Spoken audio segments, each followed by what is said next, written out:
माँ शारदे को नमन। साहित्यिक सचेतना के सभी रचनाकारों, साहित्यकारों, सनातन प्रेमियों, श्रोता, दर्शकों को साहित्यिक सचेतना के यूट्यूब चैनल के माध्यम से राय सिंह भंडारी द्वारा हार्दिक अभिनंदन।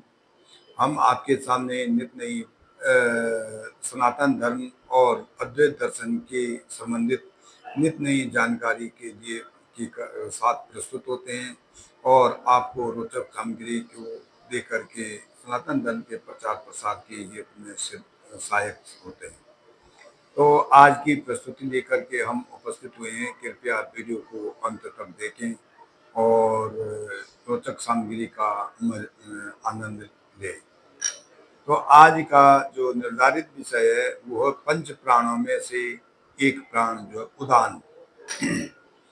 उदान का मानव देह 4 आयामों से निर्मित होती है, जो कि तन, मन, प्राण और आत्मा कहे जाते हैं। इनमें से प्राण नामक आयाम के भी 5 चरण होते हैं, जिन्हें योग भाषा में प्राण, व्यान, समान, अपान और उदान कहते हैं।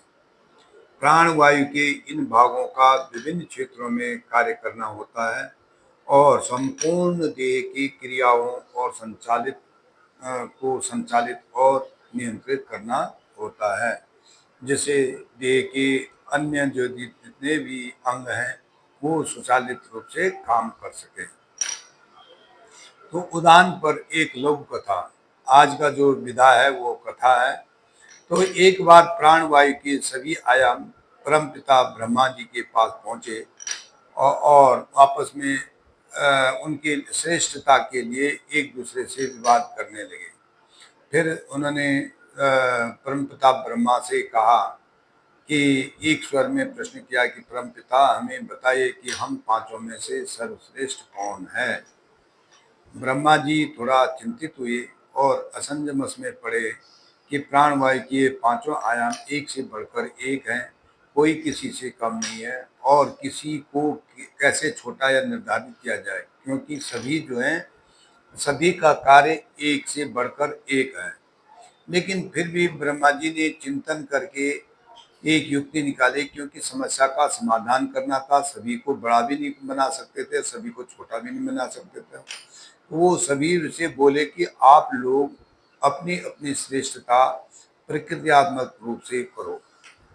मैं तुम्हें एक मानव देह प्रस्तुत कर रहा हूँ। अपने कार्य एक एक करके उसमें संचालित करो, नियंत्रित करो, रुकावट करो, लेकिन ध्यान रहे कि वो कुछ देर के लिए हो और फिर उसके बाद वापस उसको पुनः वापस वही देह पर जो वापस कर देना। हाँ, देह पर जो प्रभाव पड़ेगा उसके अनुसार आपकी श्रेष्ठता निर्धारित होगी। तो सबसे पहले प्राण को उन्होंने बुलाया, ब्रह्मा जी ने प्राण को बुलाया और कहा प्राण तुम पहले आओ और तुम अपने निष्पादन और संचालन का कार्य आरंभ करो। प्राण ने अपनी शक्ति मानव देह में कुछ देर के लिए हटा दी, तो मानव को श्वसन में समस्या होने लगी और उसका बोलना बंद हो गया, क्योंकि प्राण जो है कंठ और वक्ष के बीच में ये प्राण का मंडल है। फिर ब्रह्मा जी के कहने पर फिर उसको पुनः संचालित कर दिया। फिर क्रम व्यान का आया, तो व्यान ने जब अपनी क्रिया को रोका तो रक्त प्रवाह कुछ देर के लिए थम गया था और पुनः संचालित करने के बाद रक्त परिसंचरण होने लगा।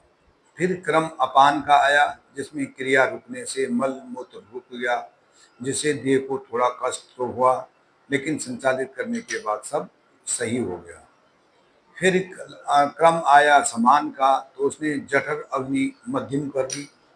जैसे ही उसने अपना नियंत्रित की, अपनी शक्ति नियंत्रित की, तो जठर अग्नि जो उसके हमारे उदर में रहती है, जिसमें पाचन तंत्र काम करता है, वो मध्यम पड़ गई और भोजन का पचना बंद हो गया, लेकिन संचालित करने के बाद पुनः अपनी स्थिति में आ गई। अंत में क्रम जो है उसका आया, वो उदान का आया, जिसमें नियंत्रित करने से कंठ अवरुद्ध हो गया, मस्तिष्क में काम करना बंद हो गया और आत्मा देह से निकल जाने लगी। तब जाकर ब्रह्मा जी ने वापस उड़ान को संचालित करने को कहा। फिर सभी चारों प्राणों को बताया कि आपको विदित हो गया होगा कि आपके चारों के जाने से केवल देह के अंगों में शिथिलता आई है, लेकिन उड़ान के निकल जाने से देह से आत्मा भी निकलने लगती है। यदि देह से आत्मा ही निकल जाए तो पार्थिव बन जाएगी, इसलिए उड़ान तुम ही पांचों में श्रेष्ठ हो।